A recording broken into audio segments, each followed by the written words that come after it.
Hello everyone, स्वागत है आप सभी का एकलव्य स्टडी पॉइंट पर। मेरा नाम है हिमांशु सिंह। आज की इस वीडियो में हम लोग बात करने वाले क्लास 11th की जो ज्योग्राफी है उसको पढ़ेंगे। उसमें हमारी जो फर्स्ट बुक है, फर्स्ट बुक का चैप्टर नंबर 3, चैप्टर का नाम है पृथ्वी की आंतरिक संरचना यानी कि अर्थ का इंटरनल स्ट्रक्चर। उसको हम समझने की कोशिश करेंगे कि पृथ्वी के अंदर जो चीज़ें हैं वो किस प्रकार से सारी की सारी हमें देखने को मिलती हैं, जिसके अंदर हम पृथ्वी की जो परतें हैं उनको समझने की कोशिश करेंगे। जिसमें सबसे पहले हम समझेंगे कि जो क्रस्ट होती है, जिसको भूपट्टी परपटी बोला जाता है, उसको समझेंगे। मेंटल, क्रोड, ठीक है। तो ये जो परतें होती है तीनों, इनको समझेंगे। इनकी आंतरिक जो संरचना होती है, इनकी प्रकृति किस प्रकार की होती है, ये किस प्रकार से बन रखी होती है, ठीक है। तो इनकी जो अवस्थाएं होती हैं, तरल अवस्था, ठोस, ये किस अवस्था में पाई जाती है, तो उनको समझने की कोशिश करेंगे। आप हमारा जो टेलीग्राम चैनल है उसको ज्वाइन करें, क्लास 11th ESP। यहाँ पर आपको जितने भी PDF नोट्स हैं वो सारे के सारे मिल जाएंगे। और अगर आपको डिटेल नोट्स पढ़ने हैं तो आप जो हमारी वेबसाइट है उसको विजिट कर सकते हैं, clubstudypoint.com। यहाँ पे जो डिटेल नोट्स हैं वो आपको मिल जाएंगे आपकी क्लास 11th के सब्जेक्ट्स के। अगर हम टॉपिक्स के बारे में बात करते हैं तो सबसे पहले हम समझेंगे कि जो भूगर्भ है, यानी कि जो पृथ्वी के अंदर का हिस्सा है, जिसमें हमें अलग अलग परतें देखने को मिलती हैं, तो उनके बारे में जो जानकारी है वो किस तरीके से हमें मिलती है, उसके कौन कौन से स्रोत होते हैं, कौन कौन से साधन होते हैं, ठीक है। तो उनको समझेंगे। इसमें हम समझने की कोशिश करेंगे कि इसके दो प्रकार होते हैं, दो साक्ष्य होते हैं, उनके आधार पर हम इसकी जानकारी को प्राप्त करते हैं। सबसे पहले हम समझेंगे कि जो प्रत्यक्ष स्रोत होते हैं वो कौन से होते हैं। दूसरे हम समझेंगे जो अप्रत्यक्ष स्रोत होते हैं वो कौन से होते हैं। इसी में हम आगे बात करेंगे भूकंप के बारे में। भूकंप किस तरीके से जो अंदर की जो जानकारी है, भूगर्भ की जो जानकारी है, उसको समझने में, समझाने में काफ़ी ज़्यादा अपनी हेल्प देता है, ठीक है, अपनी सहायता करता है। इसमें हम जानेंगे कि भूकंप क्या होता है, भूकंपीय तरंगें क्या होती हैं, भूकंप कितने प्रकार के होते हैं, उसके प्रभाव क्या क्या होते हैं, और भूकंप किस तरीके से उसका मापन किया जाता है, किस प्रकार से भूकंप जो होता है हम कहते हैं जानकारी प्रदान करने का एक स्रोत के रूप में काम करता है, उसको समझेंगे। फिर हम समझेंगे कि पृथ्वी की जो आंतरिक संरचना है उसके बारे में, कि पृथ्वी के अंदर जो हमें परतें देखने को मिलती हैं, जिसमें भूपपटी, मेंटल, क्रोड, ठीक है, तो ये सब हमें देखने को मिलती है, इनको समझने की कोशिश करेंगे। और हम लास्ट में समझेंगे ज्वालामुखी, कि ज्वालामुखी क्या होते हैं, इसके कितने प्रकार होते हैं, ज्वालामुखी से अंदर कौन कौन सी जो लैंडफॉर्म्स होती हैं, शिलाकृतियाँ होती हैं, उनका निर्माण होता है, ठीक है। तो इन सभी टॉपिक्स को हम लोग समझने वाले हैं। तो हम चलते हैं अपनी स्क्रीन की तरफ। अगर हम इसके परिचय की बात करते हैं तो हमें पता है पृथ्वी का जो धरातल होता है वो हमें किसके स्वरूप देखने को मिलता है, किसके परिणाम स्वरूप देखने को मिलता है, कि जो पृथ्वी है उसके अंदर क्या चीजें घटित हो रही हैं, भूगर्भ में कौन कौन सी प्रक्रियाएं हो रही हैं, तो उसी के परिणाम स्वरूप हमें पृथ्वी का जो धरातल है वो देखने को मिलता है। पृथ्वी पर बहुत सारी प्रक्रियाएं होती हैं, जिसमें बहिर्जात और अंतर्जात प्रक्रियाएं शामिल होती हैं, तो वो लगातार जो भूदृश्य होता है उसको आकार देती रहती हैं। अगर हमें किसी प्रदेश की जो भूआकृति है, यानी कि उसके धरातल पर कौन कौन सी संरचनाएं पाई जाती हैं, तो उसको समझना है, तो उसके लिए हमें जो भूगर्भिक प्रक्रियाएं होती हैं उनके प्रभाव को समझना पड़ेगा। यानी कि अगर हमें पृथ्वी के ऊपर वाले हिस्से को समझना है तो पृथ्वी के अंदर कौन कौन सी घटनाएं घट रही हैं, कौन कौन सी प्रक्रियाएं चल रही हैं, कौन सी क्रियाएं हो रही हैं, उनका क्या प्रभाव है, तो उसको समझना पड़ेगा। मानव जीवन की अगर हम बात करते हैं तो वहां पर भी जो क्षेत्रीय भूआकृति होती है, यानी कि पृथ्वी पर कौन कौन सी संरचनाएं पाई जाती हैं, लैंडफॉर्म्स पाए जाते हैं, तो वो मानव जीवन को प्रभावित करने का काम करते हैं। जैसे अगर हम हिमालय साइड चले जाएंगे, जम्मू कश्मीर, लद्दाख, हिमाचल प्रदेश साइड, तो वहां पर जो जीवन होगा वो अलग होगा। किसके कंपैरिजन में, अगर हम साउथ में जाते हैं, केरल में जाते हैं, तमिलनाडु में जाते हैं, कर्नाटक, आंध्र प्रदेश, इधर जाते हैं, क्योंकि यहाँ पर जो है टेम्परेचर ज्यादा रहता है, तो यहाँ पर लोगों को जो खाने का तरीका होगा वो अलग होगा, वहां पर पहनने का, रहने का, घर बनाने का जो तरीका होगा वो अलग होगा। तो हमारा जो जीवन होता है मुख्यतः जो क्षेत्रीय भूआकृति होती है उससे प्रभावित होता है। अगर हम इसकी जानकारी के साधनों की बात करते हैं, यानी कि पृथ्वी के अंदर की जो जानकारी है वो हमें कैसे मिलती है, तो इसकी जो त्रिज्या है, यानी कि जो पृथ्वी है उसकी त्रिज्या कितनी है, 6370 किलोमीटर। यानी कि पृथ्वी के केंद्र में, और जहां पर हम रहते हैं वहां से पृथ्वी के केंद्र तक की जो दूरी है वो कितनी है, 6370 किलोमीटर। तो इसको याद रखना। तो 6370 किलोमीटर पृथ्वी के केंद्र तक की वो दूरी है। और पृथ्वी की जो आंतरिक संरचना है वो बहुत ज्यादा गर्म है, तो वहां पर जो ऐसी परिस्थितियां पाई जाती हैं कि वहां पर हम उसके केंद्र तक नहीं पहुंच पाते हैं। तो ये संभव नहीं है कि कोई भी व्यक्ति पृथ्वी के केंद्र तक पहुंचकर उसका निरीक्षण कर सके और वहां के जो पदार्थ होते हैं उसका कुछ नमूना जो होता है उसको प्राप्त कर सके, ठीक है। लेकिन ये ऐसी परिस्थितियां होती हैं, तो इन परिस्थितियों में भी जो वैज्ञानिक होते हैं, जो साइंटिस्ट लोग होते हैं, वो हमें ये बताते हैं कि पृथ्वी के जो अंदर की जो संरचना है, भूगर्भ है, उसकी संरचना किस प्रकार की है, और इतनी गहराई में किस प्रकार के जो पदार्थ हैं वो पाए जाते हैं, वो हमें देखने को मिलते हैं। अगर हम इसकी जानकारी के साधनों की बात करते हैं तो दो साधन होते हैं जिसमें प्रत्यक्ष स्रोत आते हैं और अप्रत्यक्ष स्रोत आते हैं। प्रत्यक्ष स्रोत कुछ जो नमूने होते हैं वो होते हैं और उसी के आधार पर पृथ्वी की जो संरचना होती है उसको समझा जाता है। अप्रत्यक्ष तरीके से में हम अनुमान लगाते हैं कि पृथ्वी की जो संरचना है वो इस प्रकार की रही होगी या फिर इस प्रकार की होगी। ठीक है, तो दो तरीके के साधन होते हैं। अगर हम बात करते हैं प्रत्यक्ष स्रोत के बारे में तो सबसे पहला जो स्रोत है वो होता है धरातलीय चट्टानें। यानी कि पृथ्वी में जब हम खनन करते हैं तो वहां से हमें जो चट्टानें मिलती हैं, ठीक है, तो उनको प्राप्त किया जा सकता है। वो ठोस पदार्थ होते हैं तो उनको बाहर निकालकर उनको समझने की कोशिश की जाती है और ये अनुमान लगाया जाता है कि पृथ्वी की जो आंतरिक संरचना है वो इसी प्रकार की रही होगी। तो पृथ्वी से आसानी से उपलब्ध ठोस पदार्थ धरातलीय चट्टान हैं जो हम खनन क्षेत्रों से प्राप्त करते हैं। जब माइनिंग वगैरह की जाती है तो वहां से जो चट्टानें मिलती हैं वो एक स्रोत होता है। और दक्षिण अफ्रीका की जो सोने की खदानें हैं वो 3 से 4 किलोमीटर तक गहरी हैं और इसके बाद इसके नीचे तक जाना इम्पॉसिबल हो पाया है, असंभव है, क्योंकि जैसे जैसे हम गहराई में जाते हैं तापमान जो है वो बढ़ता जाता है, बहुत अधिक होता जाता है। ठीक है, तो जो वैज्ञानिक लोग हैं वो मुख्यतः जो दो प्रोजेक्ट हैं उन पर काम कर रहे हैं, जिसमें सबसे पहला है प्रवेदन परियोजना, यानी कि डीप ओशन ड्रिलिंग प्रोजेक्ट। तो इसमें समुद्र की में प्रवेदन होता है उसको किया जाता है। दूसरा समन्वित महासागरीय प्रवेदन परियोजना, इंटीग्रेटेड ओशन ड्रिलिंग प्रोजेक्ट। तो ये दो प्रोजेक्ट हैं जिसपे वैज्ञानिक लोग हैं वो काम कर रहे हैं।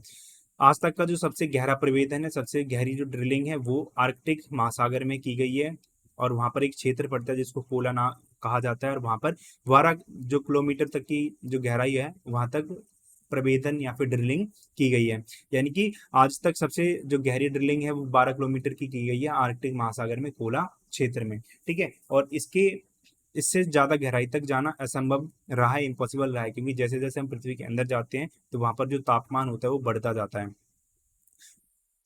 अगर हम बात करते हैं अगले स्रोत की वो है ज्वालामुखी। तो ज्वालामुखी से क्या होता है कि जो जो लावा होता है, जो पृथ्वी के अंदर जो तरल पदार्थ होता है वो बाहर निकल कर आता है और वो ठंडा होता है, चट्टान का रूप ले लेता है और वो प्रयोगशाला में अन्वेषण रिसर्च के लिए भेज दिया जाता है और उस पर संशोधन किया जाता है, रिसर्च वगैरह की जाती है और वहां से जो जानकारी होती है उसको इकट्ठा किया जाता है।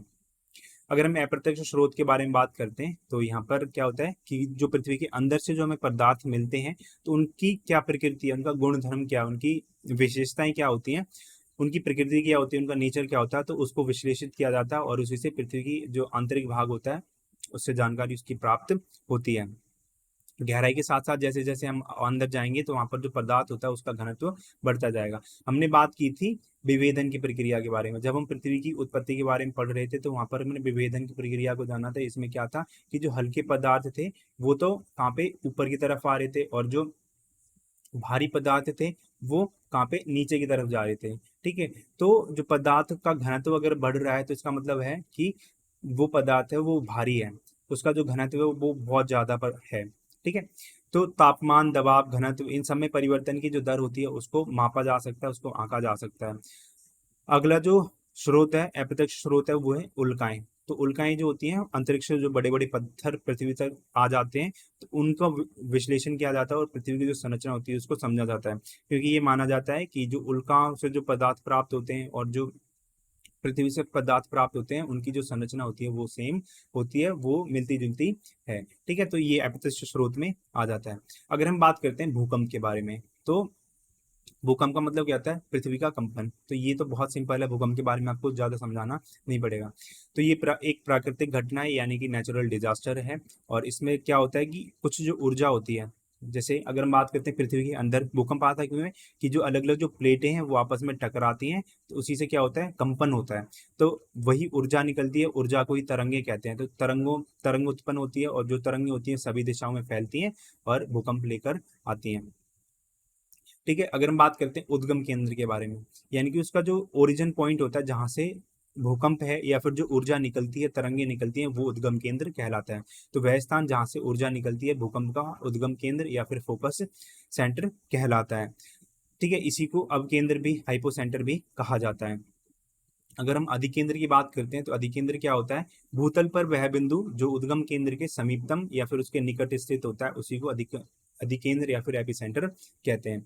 यहाँ से हम देख सकते हैं कि ये जो है ये एक ऐसा बिंदु है जहाँ से ऊर्जा या फिर जो तरंगे हैं वो उत्पन्न हुई है, इसी को हम उद्गम केंद्र कहते हैं। और इसी के अगर हम समकोण पर जाएंगे तो 90 डिग्री पर हम जाएंगे तो यहाँ पर हमें एपी सेंटर देखने को मिलेगा, अधिकेंद्र देखने को मिलेगा, जहाँ पर जो तरंगे होती है वो सबसे पहले पहुंचती हैं, तो इसी को एपी सेंटर अधिकेंद्र कहा जाता है। तो अधिकेंद्र जो होता है उद्गम केंद्र के ठीक ऊपर यानी कि समकोण पर स्थित होता है। अगर हम भूकंपीय तरंगों की बात करते हैं तो ये दो प्रकार की होती है, पहली भूगर्भिक तरंगे और दूसरी होती है धरातलीय तरंगे। भूगर्भिक जो तरंगे होती हैं वो भी दो प्रकार की होती है, जिसमें सबसे पहले प्राथमिक तरंगे जो प्राइमरी वेव्स होती हैं वो शामिल होती हैं, दूसरी होती है सेकेंडरी वेव्स जिनको एस वेव्स भी कहा जाता है।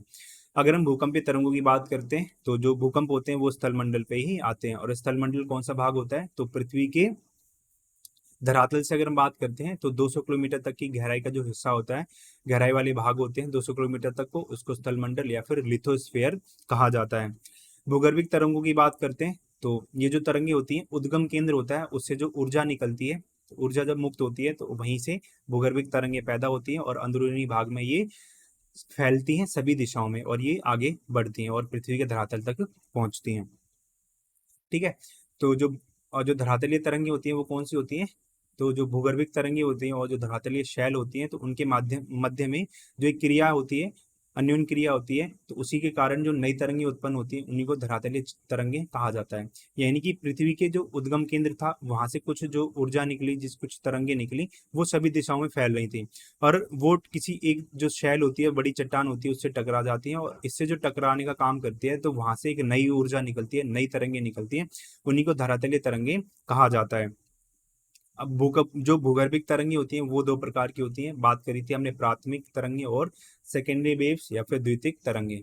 अब इनमें क्या डिफरेंस होता है, इसमें क्या अंतर होता है, क्या इसमें हमें भिन्नताएं देखने को मिलती हैं, उनको समझते हैं। तो जो प्राथमिक तरंगे होती हैं वो तीव्र गति से चलती हैं, क्योंकि ये नई नई जब पैदा होती हैं तो बहुत स्पीड से चलती हैं और धरातल पर सबसे पहले पहुंचने का काम करती हैं। यानी कि पृथ्वी का जो धरातल है उस पर सबसे पहले कौन सी तरंगे पहुंचती हैं, वो प्राथमिक तरंगे होती हैं।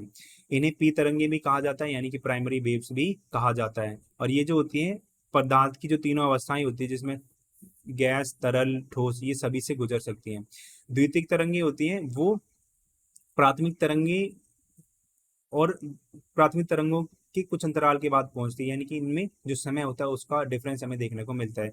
पृथ्वी पर सबसे पहले प्राथमिक तरंगे पहुंचती हैं और उसके कुछ टाइम बाद द्वितीयक तरंगे पहुंचती हैं। इन्हीं को एस तरंगे या फिर सेकेंडरी वेव्स भी कहा जाता है, और ये जो सिर्फ और सिर्फ ठोस पदार्थ होते हैं उन्हीं से गुजर सकती है। अगर हम भूकंप के प्रकारों की बात करते हैं तो सबसे पहले आता है विवर्तनिक भूकंप।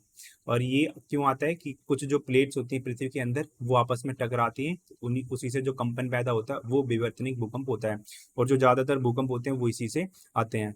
फिर ज्वालामुखी जन्य भूकंप, कभी कभी जो ज्वालामुखी होते हैं वो भी इतने भयंकर विस्फोट करते हैं तो जो आसपास जो हलचल होती है वो ज्वालामुखी जन्य भूकंप कहलाती है। फिर आता है नियात भूकंप, आसपास में जो भी घटना घट रही है, कोलैप्स हो रहे हैं, ठीक है, विघटन हो रहा है, तो उसी के उससे क्या होता है, जो भूकंप आता है उसको नियात भूकंप कहा जाता है। फिर आता है विस्फोट भूकंप, कि कोई जो भारी विस्फोट होता है, ठीक है, परमाणु वगैरह होते हैं उनका विस्फोट किया जाता है, उससे जो हलचल पैदा होती है वो वो विस्फोट भूकंप कहलाती है।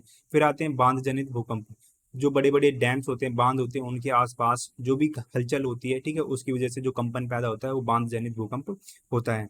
तो ये इसके प्रकार हो गए। अगर मैं इसके मापों की बात करते हैं, भूकंप को किस तरीके से मेजर किया जाता है, तो भूकंपीय घटनाओं का मापन जो होता है वो भूकंपीय तीव्रता के आधार पर, कि भूकंप जो था, कंपन था, वो कितनी स्पीड से आया था, इसके आधार पर इसका माप किया जाता है। इसके मापन के लिए एक जो स्केल होता है जिसको रिएक्टर स्केल कहा जाता है, उससे इसकी जो तीव्रता होती है उसको मापा जाता है। तो जो भूकंपीय तीव्रता होती है भूकंप के दौरान ऊर्जा मुक्त होने से संबंधित होती है, यानी कि जो भूकंप में जो स्पीड होती है वो ऊर्जा जब मुक्त होती है वो कितनी स्पीड से हो रही है उस पर आधारित होती है, उस पर डिपेंड करती है। भूकंप की जो तीव्रता होती है वो 0 से 10 तक होती है, यानी कि रिएक्टर स्केल पर 0 से 10 तक जो अंक होते हैं वो रहते हैं, और 0 से 10 के बीच में उसको आंका जाता है। आघात की तीव्रता या फिर उसकी जो गहनता है, ठीक है, तो उसको इटली के एक भूकंप वैज्ञानिक थे मर्केली, उनके नाम पर जाना जाता है।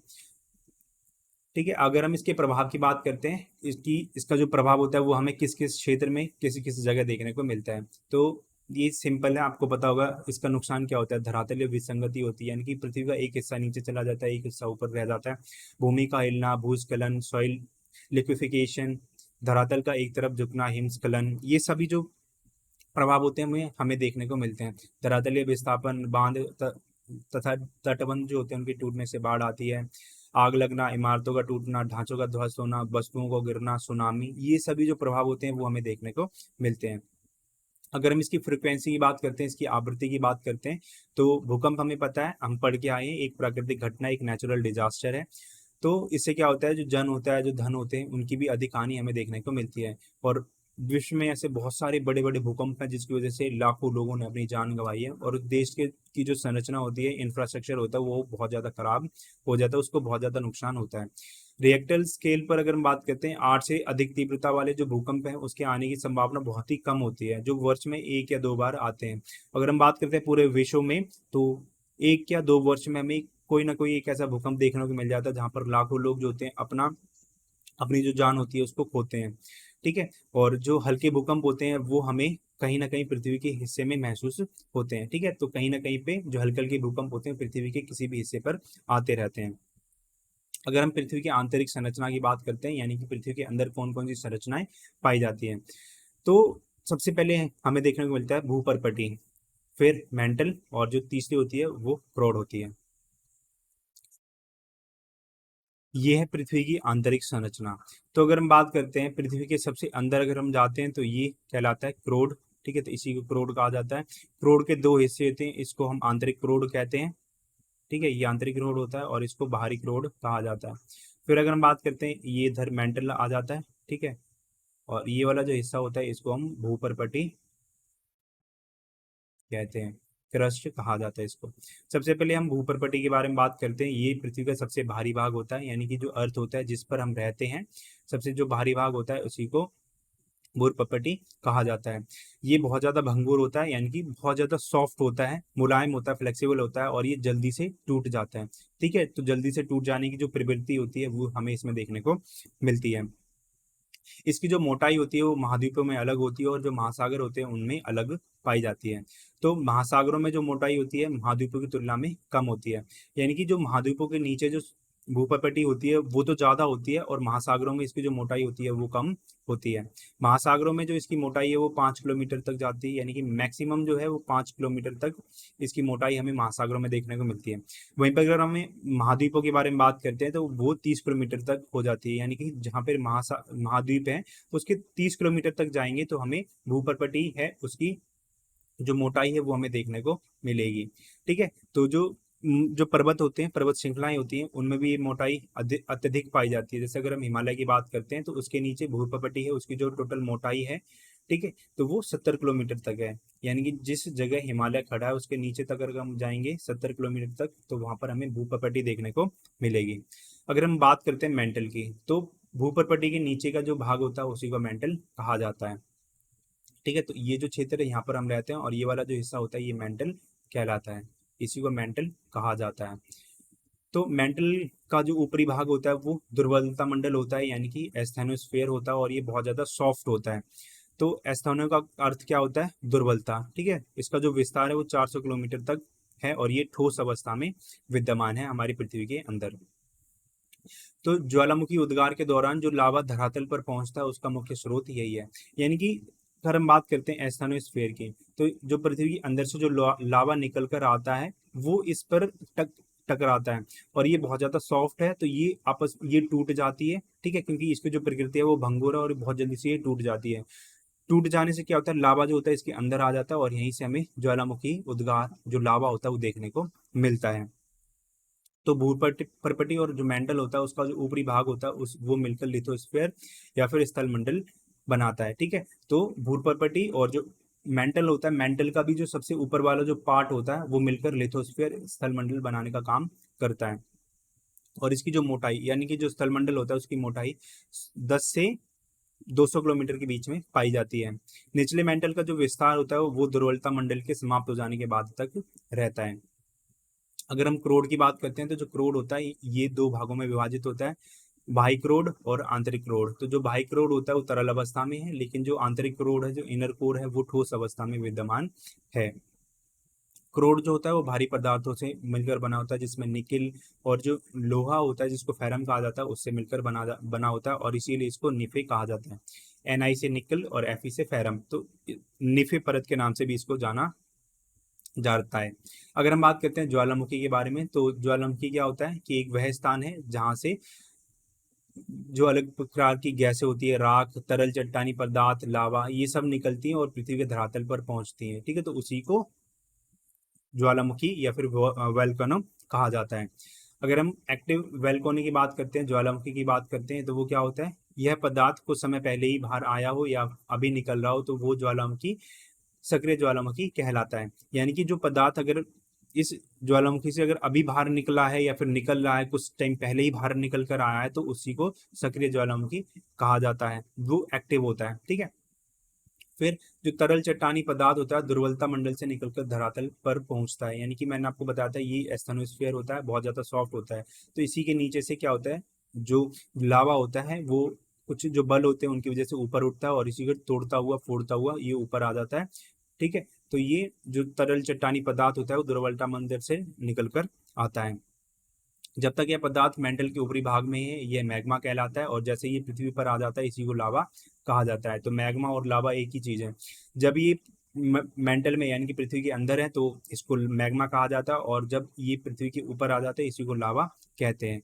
वह पदार्थ जो धरातल पर पहुंचता है और उसमें लावा प्रवाह, लावा के जमे हुए टुकड़ों का मलबा, ज्वालामुखी बम, राख, धूलकण, गैसें पाई जाती हैं। अब गैसों में कौन कौन सी गैस होती है, इसमें नाइट्रोजन, यौगिक, सल्फर यौगिक और कुछ मात्रा में क्लोरीन, हाइड्रोजन और आर्गन भी शामिल रहते हैं। यानी कि जो भी पदार्थ हमें पृथ्वी के अंदर से निकलता हुआ दिखता है तो उसमें कई सारी जो चीजें होती हैं वो पाई जाती है, जिसमें मलबा होता है, बम, राख, धूलकण, गैसें, ये सब चीजें मिलकर लावा में ये पृथ्वी के अंदर से बाहर आती हैं।